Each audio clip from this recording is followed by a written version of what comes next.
Ainda em pé, passamos a leitura do Evangelho segundo João, texto para a nossa meditação, Evangelho segundo João, capítulo de número 3. João 3. Evangelho de João, capítulo 3, versículos 14 a 21. Eu vou fazer esta leitura na nova versão transformadora. Você pode acompanhar na tradução que você tem em mãos. João capítulo 3, versículo 14 a 21. E como Moisés, no deserto, levantou a serpente de bronze numa estaca, também é necessário que o Filho do Homem seja levantado, para que todo o que nele crê tenha a vida eterna. Porque Deus amou tanto o mundo, que deu o seu Filho único, para que todo o que nele crer não pereça, mas tenha a vida eterna. Deus enviou o seu Filho ao mundo não para condenar o mundo, mas para salvá-lo por meio dele. Não há condenação alguma para quem crê nele, mas quem não crê nele já está condenado por não crer no Filho único de Deus. E a condenação se baseia nisto: a luz de Deus veio ao mundo, mas as pessoas amaram mais a escuridão que a luz, porque seus atos eram maus. Quem pratica o mal odeia a luz e não se aproxima dela, pois teme que seus pecados sejam expostos. Mas quem pratica a verdade se aproxima da luz, para que outros vejam que ele faz a vontade de Deus. Palavras do Senhor para a nossa salvação. A igreja pode se assentar.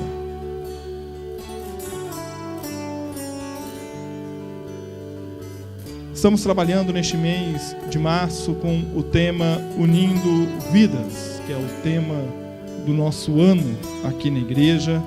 E o tema de hoje, Unidos para a Missão. O texto que nós lemos é a parte final do diálogo de Jesus com Nicodemos. Um trecho bastante conhecido dos cristãos ao redor do mundo. Eu ouso dizer que, ao lado de Salmo 23:1, João 3:16 talvez seja um dos versículos mais conhecidos das Escrituras, principalmente pelos cristãos. O diálogo de Jesus com Nicodemos é conhecido por conta de sua grandiosidade teológica na compreensão do que é a missão do Filho de Deus. Todo este diálogo pode ser dividido em duas partes. Do 1º ao 10º versículo, nós temos 3 perguntas de Nicodemos que recebem 3 respostas de Jesus. E do 11º ao 21º versículo, nós temos um discurso de Jesus, onde ele revela a missão do Filho de Deus. Nicodemos era uma pessoa de status na sociedade. Era fariseu e líder dos judeus. Seu nome, de origem grega, significa vitorioso sobre o povo. E não é estranho nós termos um judeu de nome grego no século I na Palestina. Basta nós nos lembrarmos que no período intertestamentário, entre os últimos profetas e Jesus, nós tivemos alguns episódios como a revolta dos Macabeus e o governo dos Macabeus, onde a influência helênica era muito forte na região, né? Então o uso de nomes gregos por parte do povo judeu acaba sendo comum, né? Como aqui no Brasil, né? A gente vai lembrar lá no passado quantos Pierres nós não tínhamos, né? Por causa da influência da língua francesa, né? E quanto Wesleys nós não temos por causa da influência da língua inglesa, né? Então, isso acaba acontecendo. Este homem, Nicodemos, procura Jesus à noite. Nós devemos nos lembrar que aqui em João 3, Jesus ainda não era tão popular, né? Ele não era tão conhecido. Embora o texto nos diga que, estando em Jerusalém, se você voltar no capítulo 2, você vai ver isso, ele havia realizado diversos milagres e as pessoas iam até ele para vê-lo e ouvir o que ele tinha a dizer. O argumento de que Nicodemos procurou Jesus à noite por temer ser aceito é muito recorrente para explicar isso, mas talvez seja mais coerente a gente pensar que Nicodemos resolveu esperar o expediente se encerrar, as pessoas serem despedidas, para ele ir até Jesus e ter um pouquinho mais de tempo com o mestre, para ouvir o que ele havia a dizer naquele momento. E nosso texto apresenta então aí uma estrutura bastante interessante. Jesus fala acerca do Filho do Homem ser levantado como a serpente fora levantada no deserto por Moisés. E numa repetição clara, os versos 15 e o final do verso 16 apontam para a razão e a missão do Filho do Homem, para que todo aquele que nele crê tenha a vida eterna. João está nos registrando uma verdade que se desdobra nos versículos seguintes, por meio do anúncio da salvação e a verdadeira condenação. Os salvos não compactuam com as trevas, mas caminham na luz e para a luz. Os maus é que amam as trevas. E é olhando para todo este contexto de João 3, de 14 a 21, que nós vamos nos aprofundar nesta passagem e vamos compreender que o amor de Deus nos salva e por isso nós somos unidos para a missão. Para tal, vamos compreender como as pessoas do primeiro século se viam diante da lei como condenados. Era noite. Já se passaram algumas horas desde que Nicodemos chegara onde Jesus estava e eles conversavam sobre como era necessário nascer de novo para ver o reino dos céus. Nicodemos então passa a questionar Jesus sobre como seria nascer novamente e o mestre passa a falar para ele sobre nascer do Espírito. Jesus contrapõe Nicodemos. Como pode um mestre em Israel não entender o que Jesus estava falando? O Filho do Homem estava sendo levantado na frente de Nicodemos, tal qual a serpente fora levantada no deserto. E Nicodemos não estava conseguindo ver isto, não estava conseguindo compreender isto. O que Jesus percebe é que a lei estava tão impregnada na vida de Nicodemos que o seu coração não conseguia enxergar. Ele não conseguia enxergar a necessidade de transformação. A condenação da lei pesava no coração de Nicodemos. E não era estranho que Nicodemos pensasse assim. A lei de fato condenava aqueles que não a seguiam. O grande problema era que as interpretações da lei estavam pesando demais e arrastando para a escuridão os que deveriam ser levados para a luz. Estava conduzindo para as trevas aqueles que deveriam ser luz do mundo, sal da terra, exemplo para aqueles que viviam, exemplos de como Deus gostaria que nós vivêssemos. Um povo que havia sido chamado por Deus e que Deus havia escolhido para ser seu. Jesus aqui então evoca uma imagem bastante interessante e muito conhecida do povo. O povo estava peregrinando pelo deserto no tempo de Moisés, e esse povo começou a lamuriar, a reclamar. Você nos tirou do Egito, e agora nós estamos aqui passando fome no deserto. Vem então uma praga de cobras sobre o povo, e esse povo começa a ser picado pelas cobras. E Moisés então se volta para Deus e fala: Deus, por que está acontecendo isso? E Deus diz: por causa da infidelidade do povo. Mas Moisés, construa uma serpente, forge uma serpente e erga essa serpente. Aquele que for picado e olhar para essa serpente não morrerá. E vejam como Jesus se apropria desta imagem presente na mente daquele povo do século I e diz: tal qual a serpente foi erguida no deserto para que ninguém morresse, o Filho do Homem será erguido diante de vós. É necessário que o Filho do Homem seja erguido. Aquele que se volta para Jesus não será condenado, não morrerá, terá a vida eterna. O amor de Deus nos salva. Esta verdade é dita por Jesus no encontro com Nicodemos. Porém, o fariseu ainda vivia preso à religiosidade e não conseguia compreender que Jesus era o Filho do Homem, aquele que veio para que nascêssemos da água e do Espírito. A condenação da lei pesava em seu coração e ele não compreendia a necessidade de transformação de vida, de nascer de novo, de ser uma nova criatura. E a pergunta de Nicodemos expressa isso. Se você voltar um pouco antes do nosso texto, Nicodemos vai perguntar: mas como pode ser isso? Como pode alguém já velho nascer novamente? Nicodemos não entendia que o amor de Deus nos salva e não o cumprimento da lei. Porque a lei por si só não nos garante nada.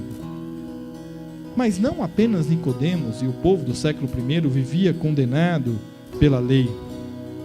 Nós, em certa medida hoje, também vivemos assim.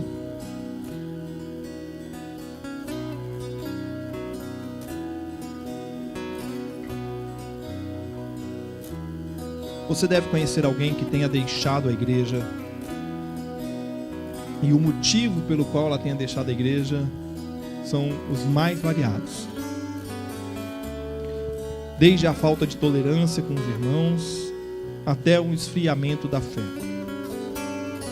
Muitos procuram na igreja aquilo que Nicodemos procurava na lei: a satisfação de estar cumprindo algo para se obter benefícios celestiais na terra, garantir a salvação e, de quebra, por que não, algumas bênçãos para a saúde, para a família, para as finanças, se der até algumas bênçãos para a igreja, né? Pessoas assim sabem que a lei foi superada pela graça. No entanto, elas criam as suas próprias leis, vivendo distante da graça. E nós devemos tomar cuidado para não criarmos em nossa vida comunitária regras demais, achando que estas regras são a vontade de Deus. A graça que acolhe nunca deve ser deixada de lado em detrimento de convenções sociais ou comportamentos que julgamos errados. Tendemos a criar barreiras por meio de regras e normas que afastam e oprimem as pessoas. Assumimos o comportamento de pessoas que a sociedade diz que são os cristãos, e não o comportamento que o Cristo nos diz que os seus seguidores devem ter. Há uma diferença substancial. Uma coisa é aquilo que o senso comum diz que é o cristão, e às vezes a gente acha que o senso comum está certo, e a gente esquece, rememorando a mensagem de ontem, de perguntar a Cristo se nós estamos sendo dignos de sermos chamados de cristãos.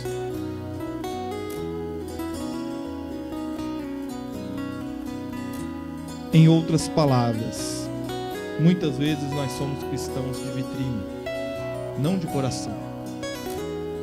E nós achamos que o pacote cristão, ser cristão, tem regras e convenções. E nós nos esquecemos que a graça de Deus é quem transforma a vida do pecador. O amor de Deus nos salva. Esta é uma verdade que conhecemos, repetimos, cantamos, lemos e ainda assim não compreendemos e não compreenderemos toda a dimensão de tal verdade em nossas vidas. O amor sem medida de Deus nos constrange e nós não compreendemos. Pela graça sois salvos, nós vemos agora. E isto não vem de vós, é dom de Deus, não de obras, para que ninguém se glorie. Interessante como os textos do calendário litúrgico vão se juntando, né? Efésios, João, Números. E nós vivemos movidos pelo mérito, pela conquista, por aquilo que temos o poder de fazer. Nós queremos dominar e ter controle de tudo em nossa vida. O amor nos quebra ao meio, porque não há nada que nós possamos fazer para diminuir ou aumentar o amor de Deus. Ele é sem medida. Ele é sem medida. E é este amor que nos salva. E diante das imposições da sociedade, muitas vezes inclusive dentro da igreja, a nossa responsabilidade é a de confrontarmos tudo, absolutamente tudo, com a graça de Deus. Quantas vezes nós não validamos na nossa vida comentários que são excludentes, perniciosos, separatistas, Quantas vezes a gente não diz: ah, mas a fulana errou mesmo, tem mais é que pagar. E a gente fala assim: não, é mesmo, tem mesmo. E a graça de Deus aonde está nesse comentário? E a graça de Deus aonde repousa nisso? Nós não somos chamados a sermos coniventes com o erro, mas nós somos chamados a amar aquele que erra, por mais difícil que isso possa ser. Sem percebermos, nós afastamos as pessoas e nós colocamos enormes muros entre elas e a comunhão com o corpo de Cristo. O amor de Deus nos salva, e isto é graça. Vamos voltar para o diálogo de Jesus com Nicodemos, para nós entendermos um pouco mais sobre isso. Nicodemos está então ali diante de Jesus, inquieto com aquilo que Jesus estava dizendo, e diante dessa reação de Nicodemos, Jesus passa a falar da missão do Filho do Homem. Não foi para condenar que Deus enviou o seu Filho, mas para salvar. Não há motivo para temer. E aquelas palavras começam a ecoar na vida de Nicodemos, e a conversa prossegue. Mas como diferenciar o que crê do que não crê? Jesus fala como os que são condenados não o são pela lei, mas sim por rejeitar o Filho de Deus. E então Jesus recorre a um exemplo bastante simples, que é o exemplo da luz, para dizer a Nicodemos como vivem os que são salvos, os que creem. Quem pratica o mal odeia a luz e não se aproxima dela, pois teme que seus pecados sejam expostos. Mas quem pratica a verdade se aproxima da luz, para que outros vejam que ele faz a vontade de Deus. A religiosidade e a falsa visão que Nicodemos tinha do que era reino de Deus o fazia questionar Jesus e não compreender o que o mestre falava. O que acontece ao longo do diálogo de Nicodemos com Jesus é a revelação que a vinda do Filho do Homem transformava de vez a realidade e a relação dos homens com Deus. Agora, não há mais condenação da lei, mas sim salvação pela graça. Os que nasceram de novo vivem na luz e expressam esta luz. Os que não nasceram de novo se escondem nas trevas. Jesus revela ao longo do diálogo que a graça de Deus estava ali, presente, e chama a todos para a luz. O amor de Deus nos salva. Deus não se faz indiferente diante da condenação do pecado. A lei cumprira seu propósito de nortear a vida do povo, e agora, diante da condenação, a salvação se apresentava. Deus amou o mundo de tal maneira que ele não viu outra saída para cumprir a plenitude da lei e salvar o mundo. Ele enviou o seu Filho. Deus não quer condenar o mundo, Deus quer salvar o mundo. Então por que a gente fica condenando? Essa é a pergunta. Mas como ele salva? Ele salva enviando o seu Filho, Jesus, para por meio dele cumprir o propósito de unir novamente a criação com o Criador. É por Jesus e somente por ele que temos a vida eterna. Não há outro meio. Nicodemos se vê diante daquele que é o Salvador, o Filho único de Deus, que veio para que todo que nele crê tenha a vida eterna. É o amor que se manifesta na graça sem medida. É o amor que nos salva. O bispo Walter McAllister, da Igreja Cristã Nova Vida, no Rio de Janeiro, afirma que a igreja é a menina dos olhos de Deus. Nada que venha dele nos afasta da comunhão dos santos. Se nós fizermos uma pesquisa rápida aqui, e agora, nesse momento, e talvez se a gente pudesse até perguntar àqueles que mais tarde vão ouvir esta mensagem pela internet, todos nós teríamos aqui bons argumentos para nos afastarmos da igreja. Todos nós. Para deixarmos de viver em comunhão. No entanto, nada que venha de Deus é para nos afastar da comunhão dos que Ele ama e resgata, dos seus santos, que são unidos para a missão de proclamar a salvação. quanto mais perto da luz, mais a nossa natureza pecadora se revela e se mostra.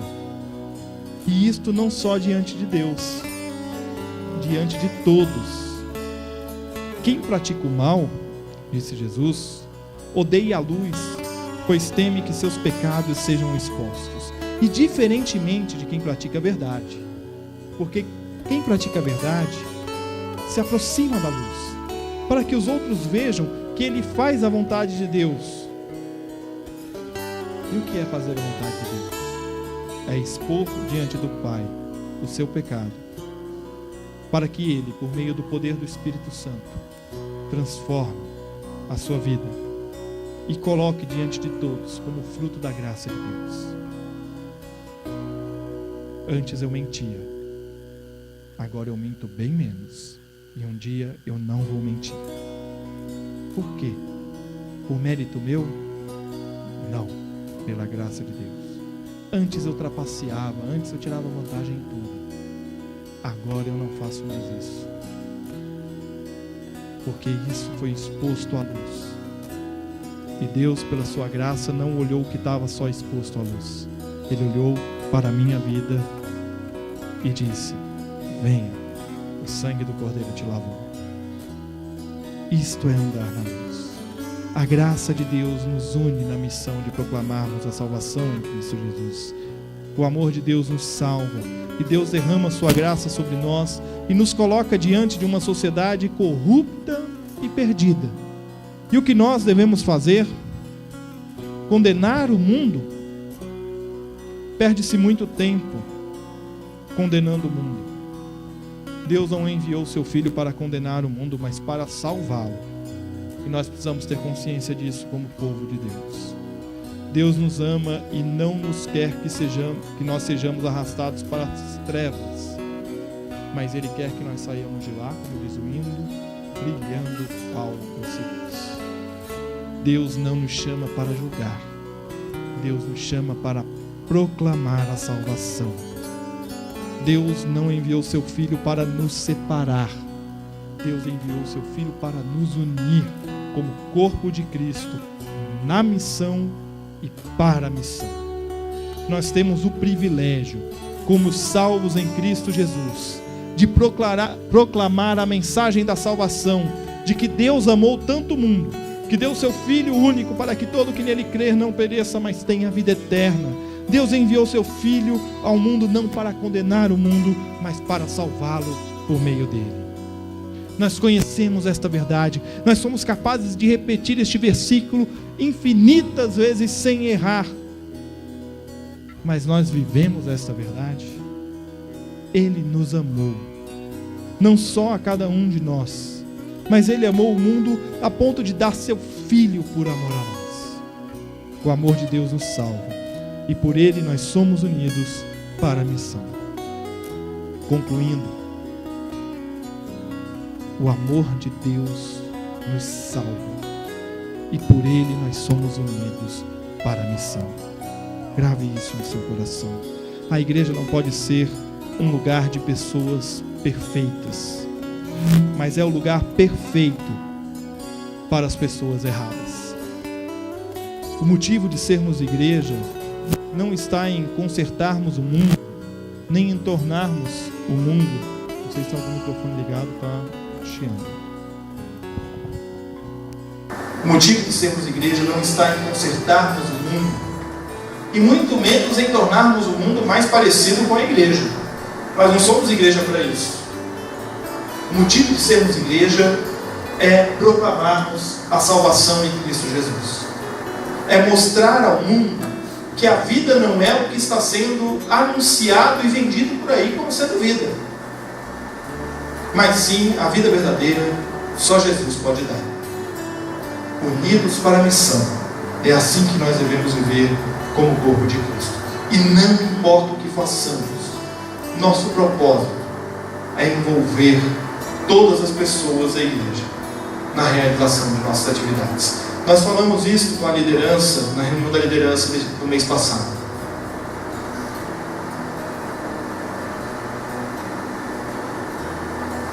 Absolutamente tudo que nós fazemos aqui como igreja tem que ter dois propósitos muito bem definidos. Primeiro, que toda a igreja participe, envolver todas as pessoas da igreja. Segundo, que as pessoas de fora da igreja, que não são membros da igreja, que não pertencem à igreja, também participem.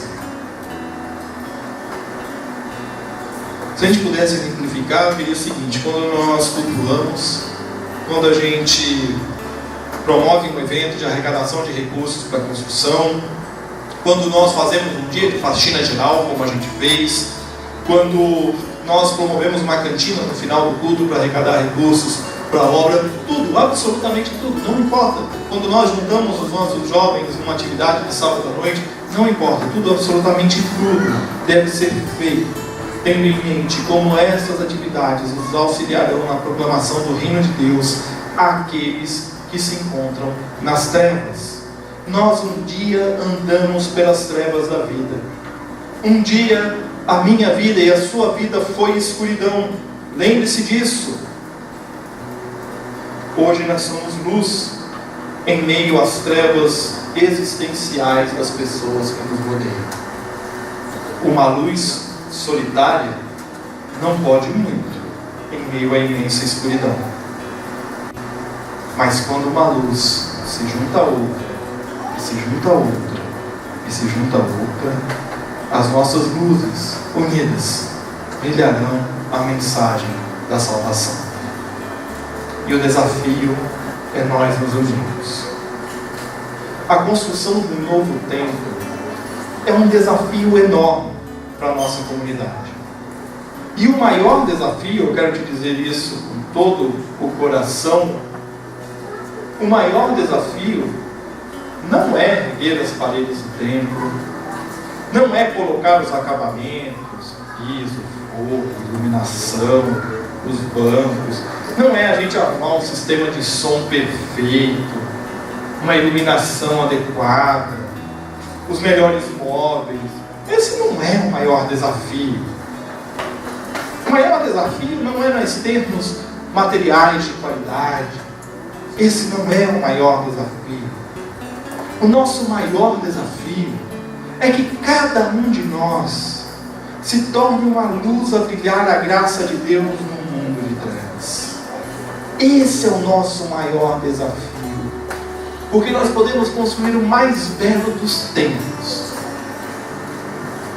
mas se nós não brilharmos a luz de Deus, será um templo de trevas e não um templo da graça de Deus.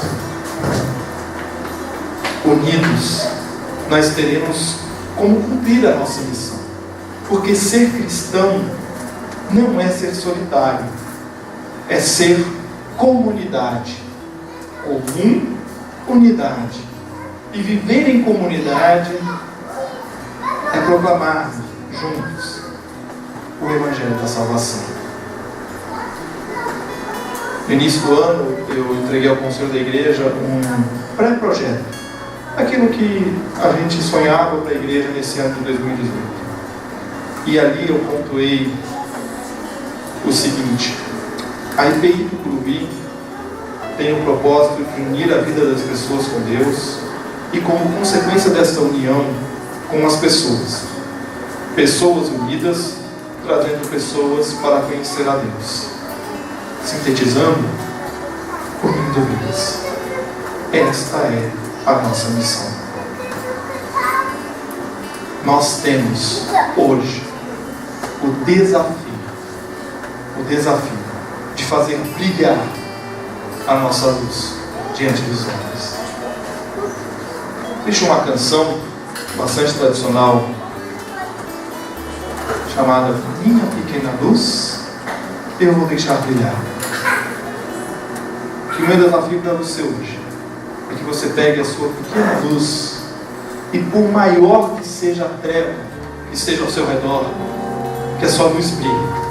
E que você se lembre que diante da escuridão da nossa sociedade, você tem ao seu lado irmãos de fé que estão aí para que a nossa luz brilhe. Vamos nos colocar em pé, vamos cantar.